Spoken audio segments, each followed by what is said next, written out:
গতকাল রাতে আমার মাথার ওপর দিয়ে, আপনার মাথার ওপর দিয়ে, আমাদের সহনাগরিকদের মাথার ওপর দিয়ে পাকিস্তানি মিসাইল আমাদেরকে আক্রমণ করার চেষ্টা করেছিল, আমাদের ধ্বংস করার চেষ্টা করেছিল, আমরা জানতেও পারিনি। তার আগেই ভারতীয় বায়ুসেনা রাওয়ালপিন্ডি এবং লাহোরে পাকিস্তানের এয়ার ডিফেন্স সিস্টেমকে পুরোপুরি গুঁড়িয়ে দিয়েছে। নমস্কার, আপনারা দেখছেন কবির সৌরভের ইউটিউব চ্যানেল। কি বর্বরতার সমস্ত সীমা অতিক্রম করে গিয়ে পাকিস্তান কিন্তু আমাদের ওপর, আমাদের 15টি ক্যান্টনমেন্ট শহরে আক্রমণ করার নির্লজ্জ চেষ্টা করেছিল। শ্রীনগর, অমৃতসর, জলন্ধর, লুধিয়ানা, অমৃতসর, পাঠানকোট, চণ্ডীগড় সহ বাতিন্ডা, আদমপুর, এরকম একাধিক জায়গায় 15টি ক্যান্টনমেন্ট শহরে কিন্তু তারা আক্রমণের চেষ্টা করেছিল। এবং পাকিস্তানের আক্রমণে কিন্তু ভারতবর্ষের 16 জন সিভিলিয়ান নিরপরাধ নিরস্ত্র মানুষ আবার মারা গিয়েছেন। ভারতবর্ষ যেখানে বারবার করে ঘোষণা করেছে যে এখানে কিন্তু আমরা পাকিস্তানের উপর কোনো ধরনের কোনো সামরিক আক্রমণ করছি না, সিভিলিয়ানদের কোনো আক্রমণ করছি না, সেই জায়গায় দাঁড়িয়ে কিন্তু পাকিস্তান এলোপাথারি শেলিং করে ভারতবর্ষের 16 জন নিরপরাধ মানুষ, নিরস্ত্র মানুষ এবং তাদের মধ্যে 2 জন শিশু, এবং খুব দুর্ভাগ্যজনকভাবে পাকিস্তানেরও একজন শিশু ক্যাজুয়ালিটির শিকার হয়ে মারা গিয়েছে, নিহত হয়েছে। এখন আমাদের প্রশ্ন হচ্ছে, যদি মক ড্রিল আমাদের আত্মরক্ষার জন্যই এই প্রকল্পের ব্যবস্থা করা হয়েছিল, তাহলে সীমান্তবর্তী, সীমান্ত লাগোয়া অঞ্চলের মানুষজনকে কেন নিরাপদ দূরত্বে সঠিক সময় নিয়ে যাওয়া হলো না? এই প্রশ্নগুলো যেমন থাকবে, ঠিক একইভাবে যুদ্ধ হলে আমরা কথায় শুনেছি, যারা যুদ্ধে যায় তারা যুদ্ধ চায় না, যারা যুদ্ধ চায় তারা যুদ্ধে চায় না। যুদ্ধের আবহে কিন্তু আবার নতুন করে বাণিজ্যের চেষ্টা, নতুন করে রবীন্দ্রনাথ লিখেছিলেন, বণিকের মানদণ্ড পোহাইলে সর্বরই দেখা দিল রাজদণ্ডরূপে। মুকেশ আম্বানি তিনি ট্রেডমার্কের জন্য, সিন্দুরের ট্রেডমার্কের জন্য তিনি অ্যাপ্লিকেশন করেছিলেন। প্রবল জনরোষের মুখে চাপের শিকার হয়ে তিনি কিন্তু সেই অ্যাপ্লিকেশন প্রত্যাহার করে নিতে বাধ্য হয়েছেন। আমাদের দেশের জওয়ানদের, আমাদের দেশের যারা ধর্ম, বর্ণ, লিঙ্গ নির্বিশেষে যারা সেনাবাহিনীর জওয়ান, যারা সেনাবাহিনীর কর্মকর্তা, তাদের বীরত্ব নিয়ে আমাদের গর্বের কোনো সীমা নেই। কিন্তু এ নিয়ে যদি কেউ কোনো ধরনের ব্যবসায়িক লাভের চেষ্টা করে বা রাজনৈতিক লাভের চেষ্টা করে, আমরা কিন্তু সরকারের পাশে, সমস্ত দল বারবার করে বলেছে, আমরা নাগরিকরা বলেছি, আমরা সরকারের পাশে দলমত নির্বিশেষে প্রত্যেকে ভীষণভাবে রয়েছি। কিন্তু কোনোভাবে যদি একে কেন্দ্র করে রাজনীতি করা হয় বা ব্যবসা করা হয়, আমরা কিন্তু মেনে নেব না। কেন মেনে নেব? মুকেশ আম্বানির এই বর্বরচিত চেষ্টা দ্ব্যর্থহীন ভাষায় ঘৃণাযোগ্য।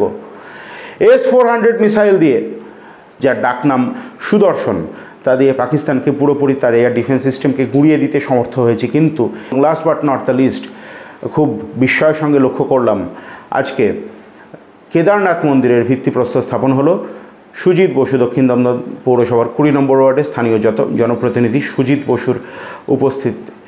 এই ঘটনাকে এই মুহূর্তে খুব কাঙ্ক্ষিত।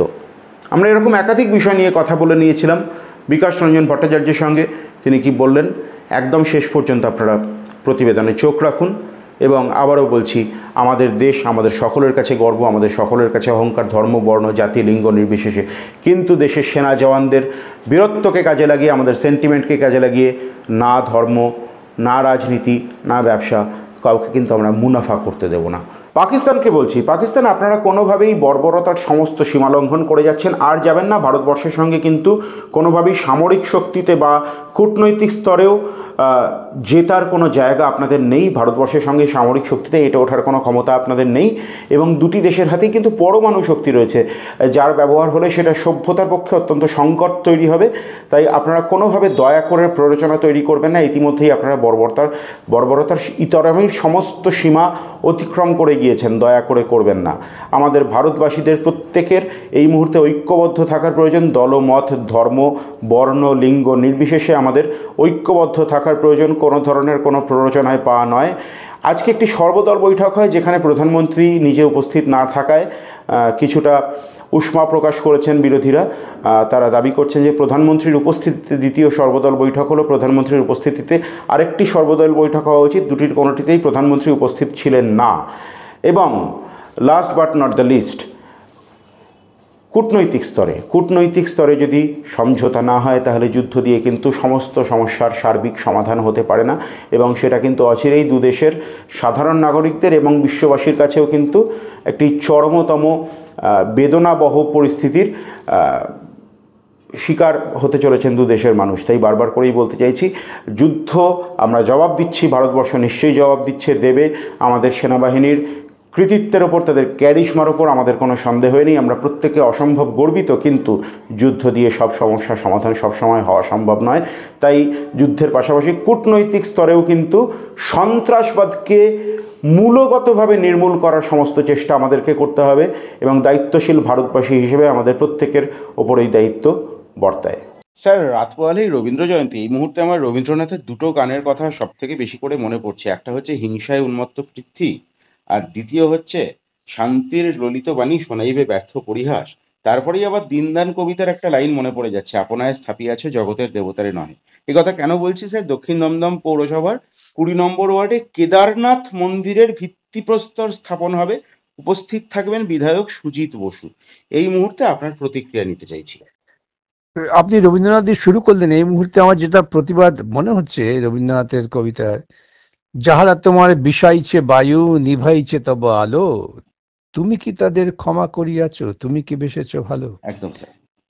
যারা আজকে ভারতবর্ষের মানুষের মধ্যে ধর্মীয় বিভাজন তৈরি করছেন পরিকল্পনা করে, এবং বিশেষ করে পশ্চিমবঙ্গের মাটিতে, যে পশ্চিমবঙ্গের মাটি ভারতবর্ষকে মানবতার শ্রেষ্ঠ উদাহরণ হিসেবে হাজির করিয়েছিলেন, যে পশ্চিমবঙ্গের মাটি থেকে, বারবার এই কথাটা আমার বলতে হয়, খুব মনে হয় যে ক্লিশে হয়ে যাচ্ছে, যে সতীদাহ প্রথার বিরুদ্ধে রামমোহন রায় তিনি বিভিন্ন সাহিত্য ঘেঁটে বিভিন্ন দিক থেকে নিজেকে আলোকিত করে সেটা বন্ধ করলেন। গ্রামের ছেলে মিদনাপুরের বিদ্যাসাগর তিনি এসে, ঈশ্বরচন্দ্র তিনি এসে নারী শিক্ষা আলোকিত করলেন, সমস্ত কুসংস্কার ভেঙে চুরে তছনছ করে দিলেন। যখন রামকৃষ্ণের প্রবাহ চলছে পশ্চিমবঙ্গের বুকে, তখন একমাত্র দৃঢ় কণ্ঠে বিরোধী মানুষ দাঁড়িয়েছিলেন বিদ্যাসাগর, যার ফলে রামকৃষ্ণকে বিদ্যাসাগরের কাছে আসতে হয়েছিল, বিদ্যাসাগর রামকৃষ্ণের কাছে যাননি। যাই হোক, এই সমস্ত ঘটনা আছে।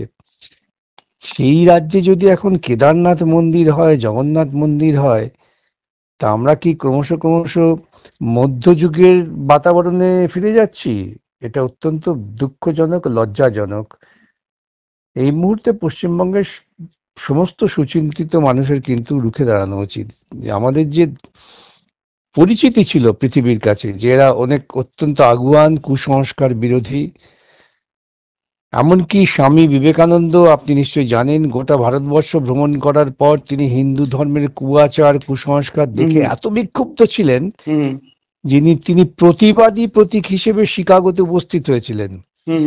শিকাগোতে কিন্তু তিনি হিন্দু ধর্মের অফিসিয়াল প্রতিনিধি ছিলেন না, অফিসিয়াল প্রতিনিধি অন্য লোকেরা ছিলেন। তিনি তার মেধা যুক্তির ভিত্তিতে হিন্দু ধর্মের কুসংস্কার অন্ধকারত্বের বিরুদ্ধে একটা প্রবল প্রতিবাদ হিসেবে হাজির হয়েছিলেন। সেই বাংলায় যদি আজকে আবার কলকাতা শহরের বুকে এই সমস্ত মন্দির টন্দির প্রতিষ্ঠা হয়, তাহলে তো বলতে হবে যে আমরা ঘোড়ার গাড়ির থেকেও গরুর গাড়ির যুগে পৌঁছে যাচ্ছি। এক লজ্জাজনক পরিস্থিতি। আর স্যার, সব থেকে যেটা উদ্বেগজনক আমার মনে হচ্ছে, এই যুদ্ধের আবহ, এই সব কিছুকে দেখুন, আমাদের রাজ্যের পরিস্থিতিও তো খুব শান্ত ছিল এমনটা বলা যায় না। যুদ্ধের পরিবেশ তো অবশ্যই অসম্ভব রকমের উদ্বেগের, কিন্তু রাজ্যের পরিবেশও তো খুব একটা শান্ত ছিল না, নিয়োগ দুর্নীতি ইত্যাদি বিষয়ে। এইগুলো কেমন আস্তে আস্তে ব্যাকফুটে চলে যাচ্ছে। আমাদেরকে কন্টেন্ট ক্রিয়েট করতে হচ্ছে, কেদারনাথ মন্দিরের ভিত্তিপ্রস্তর স্থাপন হবে এবং সেটা স্থানীয় জনপ্রতিনিধির উপস্থিতিতে। বিষয়টা অত্যন্ত উদ্বেগজনক স্যার মনে হচ্ছে। উদ্বেগজনক বটেই। এরা কি জনপ্রতিনিধি? আমার তো প্রশ্ন এটাই আসে। জনপ্রতিনিধি যারা হন, তাদের ধরে নিতে হবে সমাজের আগুয়ান অংশ। তাদের দায়িত্ব হচ্ছে কিন্তু মানুষকে অন্ধকার থেকে আলোয় নিয়ে যাওয়ার পথে পরিক্রমা করা। তো এরা তো আমাদের আলোর থেকে অন্ধকার পথে নিয়ে যাওয়ার পরিকল্পনা করছেন। আমরা যেখানে একবিংশ শতাব্দীতে দাঁড়িয়ে আমরা গর্ব করে বলি যে আমরা চাঁদে পৌঁছে গিয়েছি, এবং মহাশূন্যে আমরা 1 মাসের উপর প্রায় আমাদের ভারতীয় নারীরা সেখানে ছিলেন, সেই জায়গায় দাঁড়িয়ে যদি এখানে আমরা চাঁদকে পুজো করি, সূর্যকে পুজো করি কেদারনাথের নাম করে, এর থেকে লজ্জাজনক পরিস্থিতি হতে পারে না। এই যে পেছন দিকে হাঁটা, যার দৃষ্টান্ত আমরা দেখেছি লন্ডনের বুকেও, এরা পিছন দিকে হেঁটে নিয়ে যাচ্ছেন আমাদের। স্যার আর একটা জিনিসও খুব উদ্বেগের মনে হচ্ছে। জগন্নাথ মন্দির, কেদারনাথ মন্দির এ নিয়ে যাদের বিশ্বাস আছে আছে, যাদের বিশ্বাস নেই নেই, কিন্তু যারা বিশ্বাস করেন এগুলোতে, তাদের তো একটা স্থাপত্য কৃতিতে তারা নিশ্চয়ই বিশ্বাস করেন না, তারা তো সেই জায়গার মাহাত্ম্যে বিশ্বাস করেন। এখন প্রশ্ন হচ্ছে একটা স্থাপত্য দিয়ে, মানে অর্থের সংকুলান যদি আমার হয়, আজকে যদি আমার অর্থ থাকে, কালকে আমি যদি মনে করি কলকাতায় আমি অন্য একটা, আমি গড়িয়ায় একটা কালীঘাট মন্দির বানাবো, তাহলে তো সেটা হতে পারে না, কারণ কালীঘাটের একটা নিজস্ব ঐতিহ্য রয়েছে, সেটাকেও তো তাহলে ভাবাবেগকেও তো তাহলে অপমান করা হচ্ছে ঘুরিয়ে। না, আমি আপনার সাথে সহমত হলাম না। এই তথাকথিত ভাবাবেগ তৈরি করেছেন কিন্তু ধর্মীয় প্রচারকরা তাদের ধর্মীয় প্রচারের গুরুত্বকে টিকিয়ে রাখবার জন্য। এই হুম ব্রাহ্মণ্যবাদী পরিকল্পনা থেকে এইসব হয়েছে। আচ্ছা, আপনি দেখবেন আমরা যত সাহিত্য টাহিত্য পড়েছি সবসময় দেখি রাজা মহারাজা জমিদার তারা স্বপ্নে দেখেন মন্দির তৈরি করার জন্য। হুম কখনো দেখেছেন একজন গ্রামের চাষা স্বপ্নে দেখেছেন মন্দির তৈরি করার জন্য? তা তো দেখেননি। তাহলে রাজা মহারাজারা তারা স্বপ্নে মন্দির তৈরি করার নাম করে মন্দির প্রতিষ্ঠা করে তাদের গুণগান করলেন, তাদের মাহাত্ম্য প্রচার করলেন এবং সাধারণ মানুষকে তাদের কাছে বশীভূত করে রাখলেন। এটা হচ্ছে পরিকল্পনা। তা আজকের যারা জনপ্রতিনিধি তারা জানে না, হুম তার আগে আমরা একটা এরকম পরিকল্পনা করি যে দেবতার মন্দিরে ওই জনপ্রতিনিধি তৈরি করেছেন, স্বপ্ন দেখেছেন বা প্রাণিত হয়েছেন কারো দ্বারা, এবং তার মধ্য দিয়ে মানুষকে বিভ্রান্ত করা, মানুষকে ক্রমশ ক্রমশ অন্ধ কুসংস্কারের দিকে ঠেলে দেওয়া, এটা একটা সাংঘাতিকভাবে নৈতিক অপরাধ। এবং বিশেষ করে আমি বলি, এই কথাটা অনেকে হয়তো পছন্দ করেন না, যে ভারতবর্ষের শাসন প্রক্রিয়ার জন্য দীর্ঘ বিতর্কের পর একটা সংবিধান তৈরি হয়েছে হুম এবং সেই সবাই বলছে আমরা সংবিধান মেনে কাজ করছি, কিন্তু প্রকৃতপক্ষে আমরা সংবিধান বিরোধী কাজ করছি। সংবিধানের ধর্মটা ব্যক্তিগত। আজকে কবির সৌরভ তিনি কালী মন্দিরে যাবেন, যেতে পারেন। আজকে বিকাশ ভট্টাচার্য বলে কালী মন্দিরে যাব না, যেতে পারেন, নাও যেতে পারেন। হুম এই ব্যক্তিগত পরিসরটাকে টিকিয়ে রাখার কাজ হচ্ছে রাষ্ট্রের। হুম কিন্তু রাষ্ট্র যদি বলে যে আমি মন্দির করব, আমি মসজিদ করব, সেটা অত্যন্ত লজ্জার।